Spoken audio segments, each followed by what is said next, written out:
Jemaat Tuhan dimanapun berada, kami mengajak segenap jemaat untuk melakukan aksi puasa atau berpantangan di masa pandemi ini dengan menaati protokol kesehatan seperti selalu memakai dan menaruh masker dengan benar.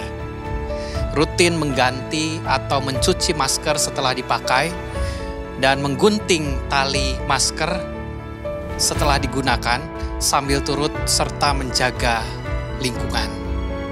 Mencuci tangan setiap saat sebelum dan sesudah menyentuh barang-barang yang kita gunakan, menjaga tangan tetap steril, menjaga jarak dengan orang sekitar, namun tetap peduli pada mereka yang membutuhkan pertolongan.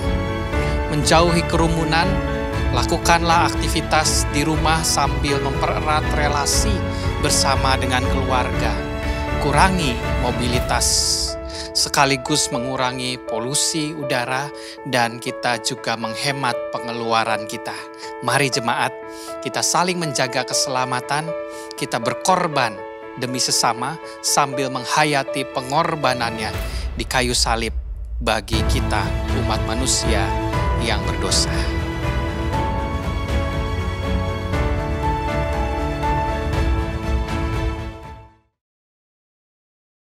Shalom jemaat Tuhan, marilah mempersiapkan hati kita untuk masuk dalam ibadah Prapaskah ke-6 dengan pelayan firman Tuhan oleh Pendeta Andri Purnawan dari GKI Darmo Satelit, Surabaya, dengan tema penguasaan diri di tengah pujian dan penolakan. Mari kita bersaat teduh sejenak.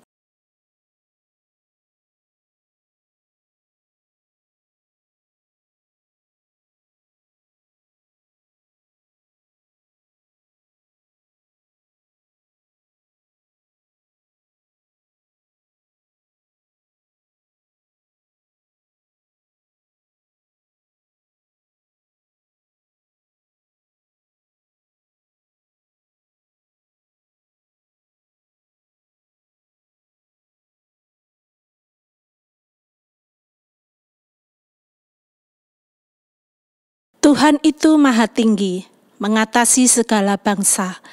Kemuliaannya mengatasi langit, segala yang ada di bumi dan di surga, sujud menyembah keagungannya.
Kita memasuki ibadah Prapaskah ke-6 dengan pengakuan bahwa pertolongan kita di dalam nama Bapa, Anak, dan Roh Kudus.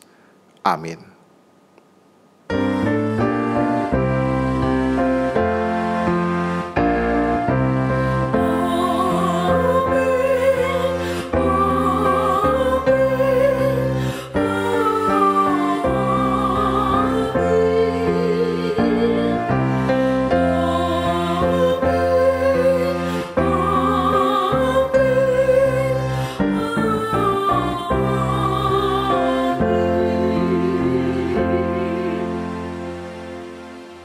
Damai Kristus besertamu. Dan besertamu juga. Jemaat kekasih Kristus mendapatkan pujian dan sambutan, diikuti oleh banyak orang, maupun ditolak oleh banyak orang, bisa menjadi beban dan bahkan membuat orang tersesat. Pada minggu ini, kita akan belajar dari Tuhan Yesus Kristus, bagaimana Ia menguasai diri, menuju ke salib, berfokus pada tujuan ilahi, sehingga pujian dan tantangan bagi kehidupannya tak menggoyahkan.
Lilin yang dipadamkan menunjukkan bahwa sebagai manusia seringkali kita gagal mewujud nyatakan terang Kristus. Karena itu, mari mengaku dosa di hadapannya.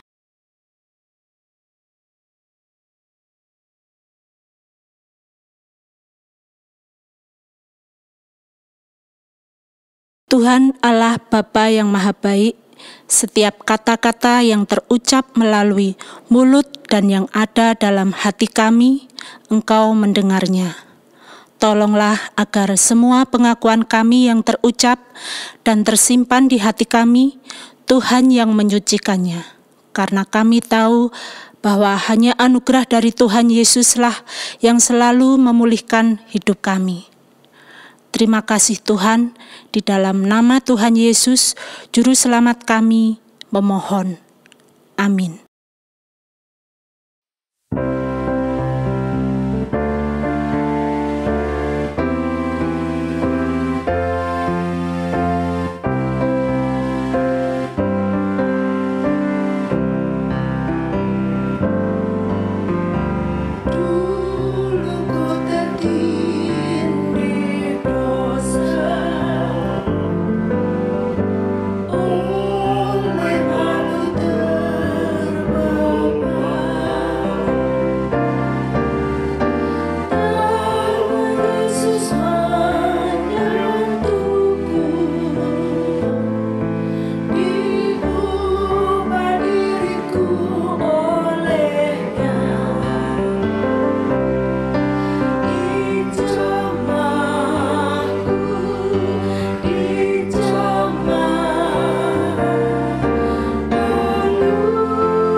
Bagi setiap kita yang dengan sungguh mengaku dosa, diberi anugerah oleh Tuhan melalui Mazmur 62 ayat 8. Pada Allah ada keselamatanku dan kemuliaanku, gunung batu kekuatanku, tempat perlindunganku, ialah Allah. Demikianlah berita anugerah dari Tuhan. Syukur pada Allah.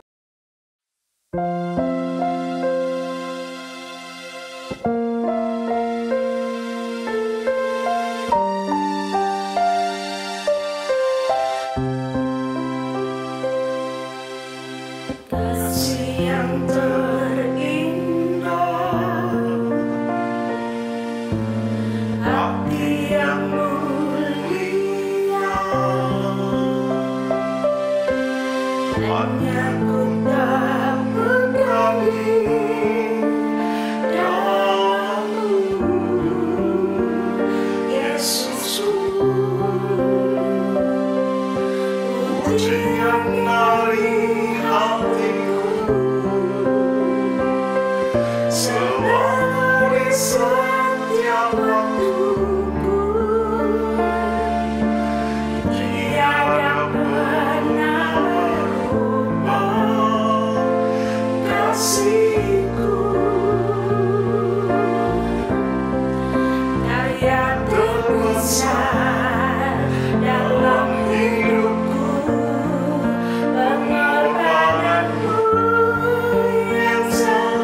Sebelum membaca dan merenungkan sabda Tuhan, mari kita berdoa.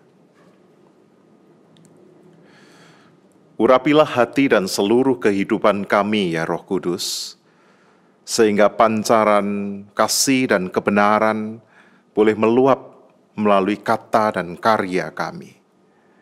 Kuasailah hamba-Mu, kuasailah seluruh jemaat-Mu sebagai hamba-hamba Tuhan, sebagai para pelaku firman di tengah kehidupan.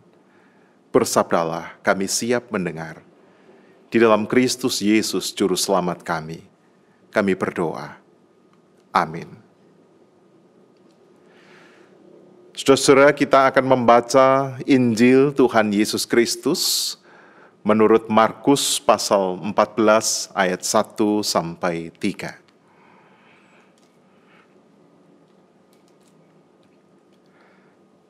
Hari Raya Paskah dan Hari Raya Roti Tidak Beragi akan mulai 2 hari lagi. Imam-imam kepala dan ahli-ahli Taurat mencari jalan untuk menangkap dan membunuh Yesus dengan tipu muslihat, sebab mereka berkata, "Jangan pada waktu perayaan, supaya jangan timbul keributan di antara rakyat." Ketika Yesus berada di Betania, di rumah Simon si Kusta, dan sedang duduk makan, datanglah seorang perempuan membawa suatu buli-buli pualam berisi minyak narwastu murni yang mahal harganya.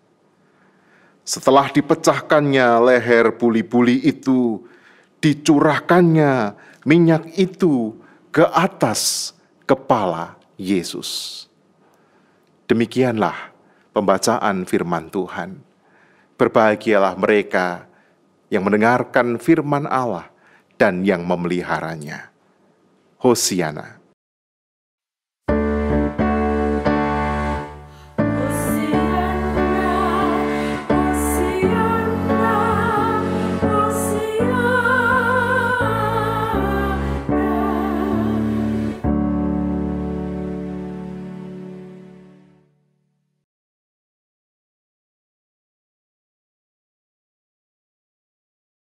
Jemaat kekasih Kristus, tema kita hari ini adalah penguasaan diri di tengah pujian dan penolakan. Ada satu terminologi atau istilah yang dapat merangkum dua konsep yang berbeda, pujian dan penolakan. Istilah apakah itu? Ya, pujian dan penolakan dapat diwakili dengan satu konsep, yaitu populisme. Populisme adalah sebuah upaya, sebuah gerakan politik untuk mendapatkan kekuasaan dengan cara mempertentangkan rakyat yang biasanya dianggap sebagai korban dengan elit yang dipersepsikan sebagai pelaku kejahatan. Di dalam populisme, saudara, orang memanfaatkan rasa kagum terhadap sosok tertentu, tetapi juga sekaligus memanfaatkan rasa marah, sentimen, kemarahan publik. Populisme membangun pengkutupan atau polarisasi. Karena apa? Karena untuk mendapatkan kekuasaan, seorang harus punya pengikut, tetapi bukan hanya pengikut yang bersimpati, melainkan pengikut yang marah. Yang percaya bahwa mereka telah dizolimi. Yang percaya bahwa pihak yang tidak berada di barisan mereka adalah lawan yang harus ditumbangkan. Saudara-saudara, populisme itu banyak macamnya. Ada populisme agama. Contohnya, barang siapa tidak sepakat dengan kelompok tertentu yang mengatasnamakan Islam, mereka akan dicap sebagai musuh Islam. Ingat kasus Ahok beberapa tahun yang lalu? Para pendukungnya Ahok itu banyak saudara-saudara yang Muslim. Tetapi sebagai counter gerakan, kelompok tertentu menganggap pendukung Ahok itu sebagai musuh Islam. Itu populisme. Ada populisme ekonomi yang selalu membenturkan antara wong cilik, orang-orang kecil, rakyat jelata dengan para pemilik modal, kapitalis, yang membenturkan dua entitas yang berbeda dengan isu ekonomi. Ada populisme nasional. Misalnya, isu yang dipakai adalah pribumi melawan asing. Biasanya ketika masa-masa pemilihan umum, pemilihan kepala daerah, pemilihan presiden datang, populisme nasional, ekonomi, agama, ini muncul dipakai secara bergantian. Istilah-istilah seperti pribumi, melawan asing dan aseng itu akan didengung-dengungkan. Itulah populisme. Singkatnya, saudara, populisme adalah sebuah jalan merengkuh kekuasaan dengan cara membangun satu kolam kepentingan. Di kolam itu orang dari berbagai latar belakang bisa berkumpul. Berbagai agenda bisa bertemu, motif berbeda bisa bersama-sama, tetapi diklaim bahwa mereka punya tujuan yang sama. Saudara-saudara, ketika kita melihat bacaan kita pada hari ini di Minggu Prapaskah yang ke-6, Tuhan Yesus berhadapan dengan sebuah godaan populisme. Ketika Yesus yang diuntungkan sebagai sosok yang populer, yang populis, dia menjentikkan jarinya saja di masa itu, dia akan jadi pemimpin yang sangat disegani. Pemimpin-pemimpin dunia seperti Narendra Modi, Donald Trump yang baru saja turun, dan banyak pemimpin lain meraih kekuasaan dengan pendekatan populisme. Yesus pun mampu berkuasa sebab ia tokoh yang populer. Dan bukan hanya itu, Yesus punya kuasa yang sejati, Yesus punya pengaruh, Yesus punya mujizat. Bacaan kita menunjukkan beberapa fakta. Digambarkan pada saat itu, seorang perempuan datang meminyai kepala Yesus dengan minyak narwastu murni yang mahal. Itu menunjukkan apa? Orang mau berkorban untuk Tuhan, untuk Yesus. Ketika itu, saudara, kalau kita membandingkan dengan Injil Yohanes juga, wibawa Yesus melalui ajaran dan karyanya menjelang Paskah, menjelang penyalipannya itu makin meningkat. terutama setelah Tuhan Yesus menghidupkan Lazarus. Banyak orang mengikut dia, sebab orang yang mati bisa dibangkitkan. Yesus semakin populer. Tetapi saudara, sebagai tokoh populis, Yesus juga mulai mengancam beberapa pihak.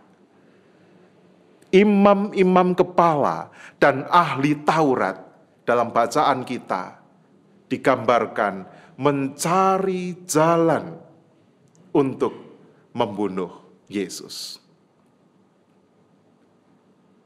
Momen Paskah, saudara, Paskah orang Yahudi itu berpotensi ditunggangi untuk meningkatkan tensi sosial politik, karena orang dari berbagai penjuru Palestina berkumpul di Yerusalem. Oleh karena itu para imam kepala dan ahli Taurat berkata, oh jangan sekarang waktu penangkapannya, karena ini adalah waktu perayaan, ada banyak orang berkumpul. Mengapa mereka takut menangkap Yesus di tengah-tengah perayaan? Sebab mereka tahu bahwa Yesus sedang menanjak popularitasnya. Dan jika Yesus terjebak di dalam godaan populisme, ia akan bisa membangun kemarahan rakyat, sebuah gerakan yang menggulingkan pemerintah dan bahkan menentang institusi agama. Ditambah lagi, ketika itu, kalau kita paralelkan juga dengan Injil Yohanes, saudara, orang-orang Yunani itu datang mencari Yesus. Artinya apa? Yesus bukan hanya punya pengikut, bukan hanya bisa membangkitkan perlawanan, punya orang-orang yang memuja, tetapi juga mendapatkan pengakuan secara internasional. Karena orang Yunani, itu dalam bahasa Ibrani-nya goyim, bangsa-bangsa asing, juga turut datang untuk mengikut Yesus. Saudara-saudara, namun pada hari ini kita mendapati dalam bacaan kita Tuhan Yesus mampu melampaui godaan populisme. Ia tidak memanfaatkan popularitasnya demi kepentingan sendiri. Sebab ia sadar bahwa popularitas tidak dapat diandalkan. Sanjungan, kekaguman, pujian orang lain, itu saudara tidak ada artinya bagi Kristus. Yesus sadar di balik populisme terhadap dua potensi. Populisme punya dua potensi berbahaya. Yang pertama, Yesus akan menjadi pemuas keinginan massa. Dengan bangkit menjadi pemimpin yang dipuja-puja, pemimpin pergerakan massa.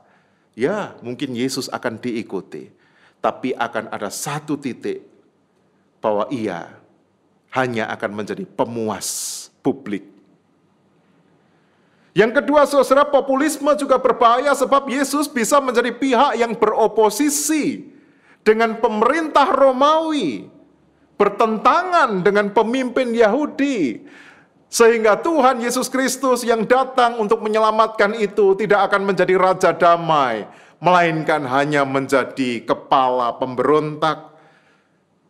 Populisme yang merupakan bagian utuh dari keterpukauan dan kebencian, jika itu direngkuh oleh Yesus, Yesus akan berkuasa, tetapi itu akan membuatnya menjadi seorang yang memantik konflik dan pertikaian yang lebih luas.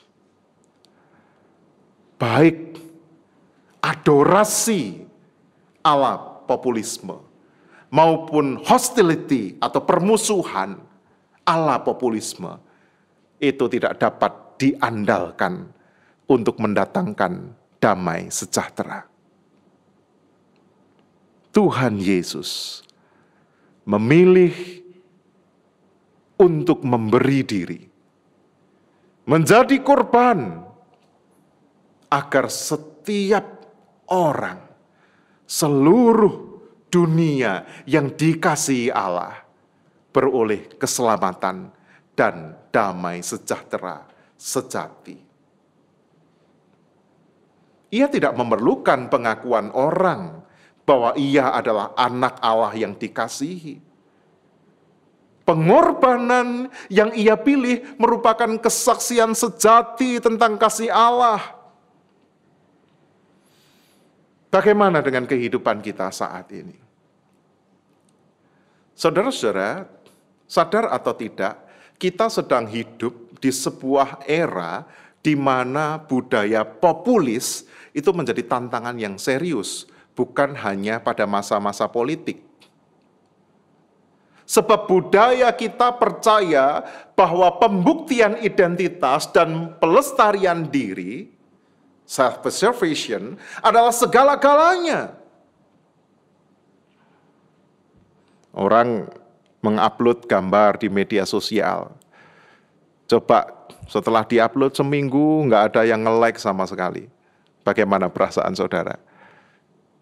Mengupload video di YouTube, nggak ada like-nya, malah banyak dislike-nya. Oh, orang akan merasa murung. Masyarakat kita, anak-anak muda kita penting sekali pengakuan, baik secara virtual ataupun secara nyata. Dan bahkan orang-orang yang telah dewasa sekalipun berada di dalam jebakan. Mereka mau jadi apa saja agar dipuji orang, diakui orang. Mau jadi apa saja supaya selamat dari tantangan orang. Kita berada di sebuah zaman di mana perilaku kompromistik dijadikan Tuhan. Saudara-saudara, pertanyaannya adalah bagaimana menguasai diri di tengah pujian dan penolakan. Bagaimana kita bisa tetap jernih seperti Kristus yang mengabdikan diri untuk Allah di tengah gelombang populisme. Satu hal, saudara-saudara, kata kuncinya adalah tujuan.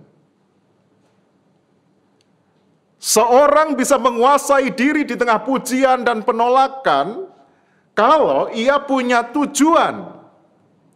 Ia menyadari dan memperjuangkan tujuan yang luhur yang Tuhan letakkan di dalam kehidupannya.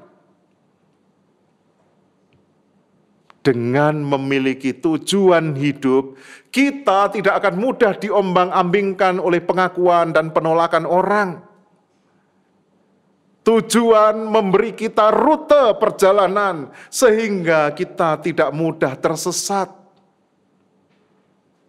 Tanpa tujuan kehidupan, kita akan selalu dikepung oleh godaan populisme dan kalah. Tanpa tujuan, pelayanan akan terus diisi oleh polemik. Terjadi perpecahan dan perpisahan, ada yang mutung di tengah jalan. Karena apa? Melayani Tuhan tanpa tujuan. Begitu dikomentari orang, mutung. Tanpa tujuan, rumah tangga akan terus memanas. Kekecewaan datang, godaan datang, saling silih berganti, pemberontakan, saling melukai ada. Karena tujuan yang sejati berumah tangga untuk bahagia tidak diingat dan tidak disadari. Tanpa tujuan, seorang pelajar akan kehilangan asa di tengah jalan, menyerah sebelum ujian tiba, memilih jalan pintas asal lulus belaka. Tujuan akan memungkinkan dan memampukan kita untuk mengendalikan diri di tengah pujian dan tantangan. Tujuan hidup Yesus adalah untuk memuliakan Allah. Sehingga populisme tidak menggoncangkan dia. Ia memang bergumul, biarlah cawan ini berlalu daripadaku. Namun pada akhirnya karena tujuannya, panggilannya, vocationnya jelas, ia berkata, "Ya Bapa, biarlah kehendakmu, bukan kehendakku yang terjadi." Saudara-saudara, tanpa tujuan yang tepat, jalan hidup kita pasti akan makin melenceng. Sebab penyimpangan 1 derajat saja makin lama akan membuat kita makin jauh dari rencana Allah. Di tengah pujian dan penolakan yang sedang kita hadapi, saya mengajak saudara-saudara untuk merenungkan kembali. Apa vocation, panggilan hidup saudara? Apa tujuan atas segala sesuatu yang sedang saudara hidupi saat ini? Yesus mendedikasikan hidupnya bagi Allah dan bagi kebaikan umat manusia. Bagaimana dengan Anda? Amin.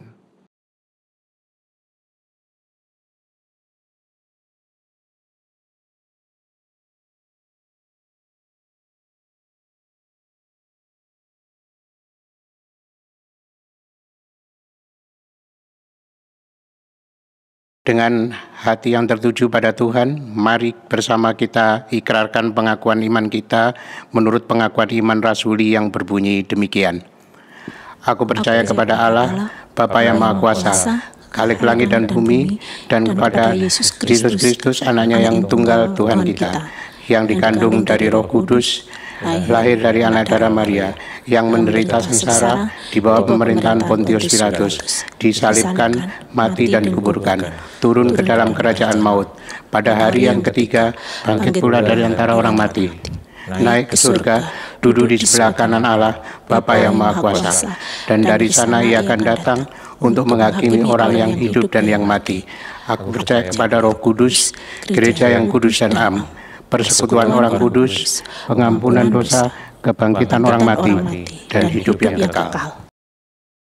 Berkenaan dengan sakramen perjamuan kudus yang akan dilaksanakan dalam kebaktian 4 April 2021, maka pada hari Minggu 28 Maret 2021 diadakan sensura morum, pemeriksaan diri menjelang perjamuan kudus. Formulir persiapan perjamuan kudus. Pada hari Minggu 4 April 2021, kita akan merayakan perjamuan kudus. Untuk menyambut dan ikut serta dalam peran itu, marilah kita mempersiapkan diri secara bersama-sama. Pada perjamuan malam terakhir, Kristus menghendaki kita merayakan perjamuan kudus untuk mengenangnya. Mengenang Kristus berarti mengalami kehadirannya seperti murid-muridnya dahulu mengalami kehadirannya bersama mereka. Mengenang Kristus juga berarti menyadari secara pribadi seluruh kehidupan Kristus yang diberikannya bagi keselamatan dunia. Sejak ia lahir, melayani, menderita sengsara, mati, dibangkitkan, dan dimuliakan di surga. Mari kita merenungkannya. Apakah saudara benar rindu untuk berjumpa secara pribadi dengan Kristus, untuk mengalami kasih, kuasa, dan kebenarannya dalam membarui hidup saudara? Apakah saudara menghayati bahwa seluruh kehidupan dan karya Kristus, yaitu kelahirannya, pelayanannya, penderitaannya, kematiannya, kebangkitannya, kenaikannya ke surga, sampai dengan kedatangannya kembali terkait erat dengan kehidupan saudara?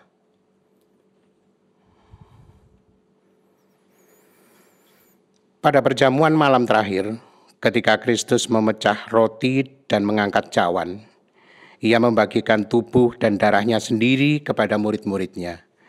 Menerima tubuh dan darahnya berarti dipersatukan dengan Kristus, sehingga ia menjadi kepala dan kita tubuhnya.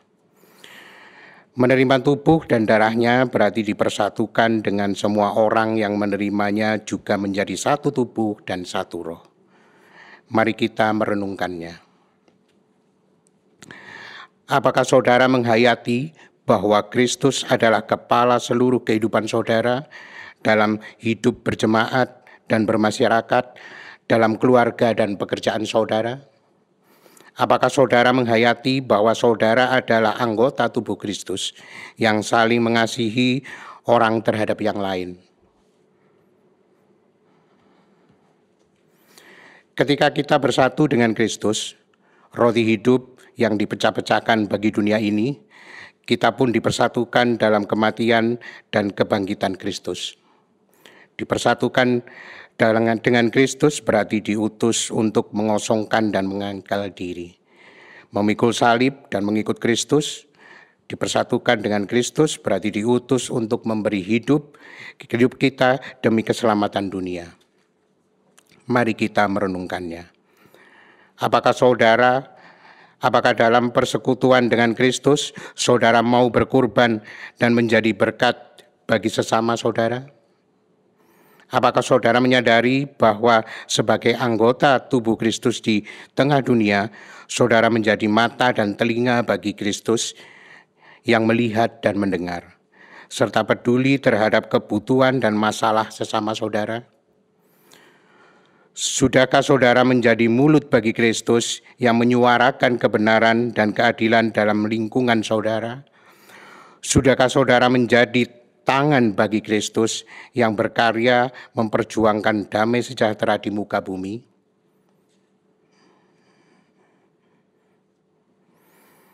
Apakah jemaat siap dan bersedia mengikuti perjamuan kudus? Bagi jemaat yang siap dan bersedia, dimohon untuk berdiri. Kiranya Roh Kudus menolong kita semua dalam mempersiapkan diri untuk merayakan perjamuan kudus pada tanggal 4 April 2021 mendatang. Mari berdoa syafaat. Untuk Indonesia yang masih berjuang di tengah pandemi, untuk pemerintah dan seluruh rakyat yang bahu-membahu mengatasi wabah, untuk program vaksinasi, untuk menjadikan negeri ini lebih sehat, kami berdoa. Ya Bapa, berkatilah. Bagi gereja Tuhan di seluruh dunia, di tengah perjuangan mereka, melakukan pembentukan kembali gereja di masa pandemi. Dan beberapa gereja Tuhan sedang mencanangkan program reopening dan reshaping, membuka kembali, membentuk ulang eklesiologi gereja. Ya Bapa, kiranya Engkau terlibat di dalamnya.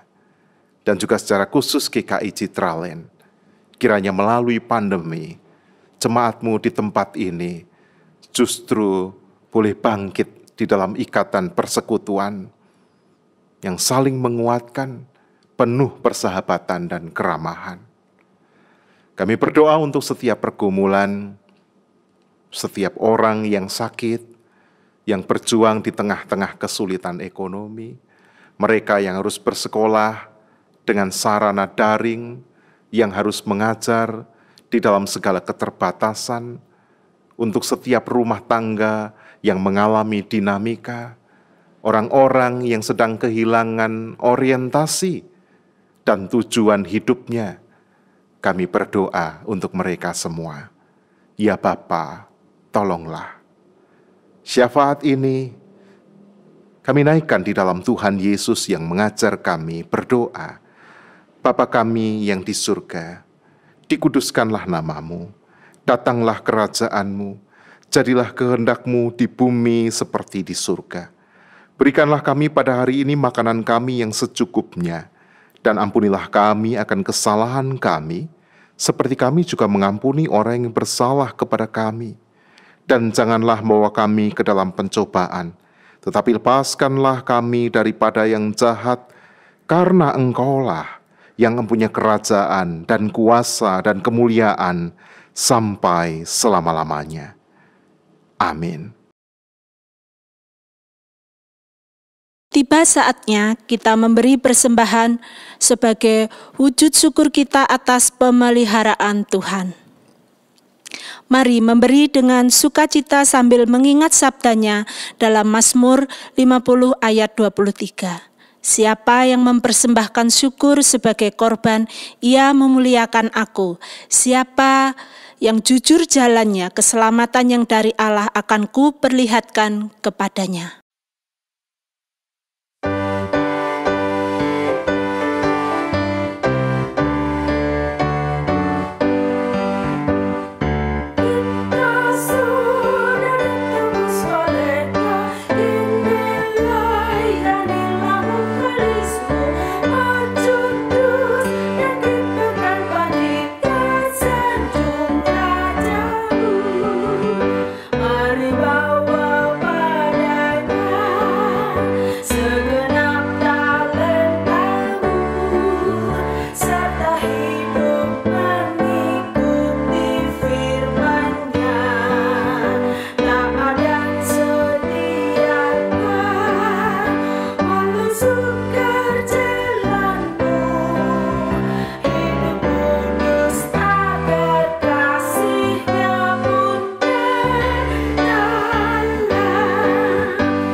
Mari kita berdoa.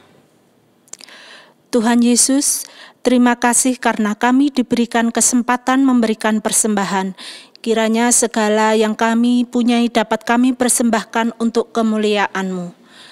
Segala kemuliaan dari Engkau ya Allah, ajarkan kami selalu mengucap syukur dalam segala hal. Dalam nama Tuhan Yesus kami berdoa. Amin.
Kembalilah ke dalam kehidupanmu, sambil tetap mengarahkan hati dan terimalah berkat Tuhan. Tuhanlah penjagamu, Tuhanlah naunganmu di sebelah tangan kananmu. Matahari tidak akan menyakiti engkau pada waktu siang, atau bulan pada waktu malam. Tuhan akan menjaga engkau terhadap segala kecelakaan. Ia akan menjaga nyawamu. Tuhan akan menjaga keluar masukmu dari sekarang sampai selama-lamanya. Amin.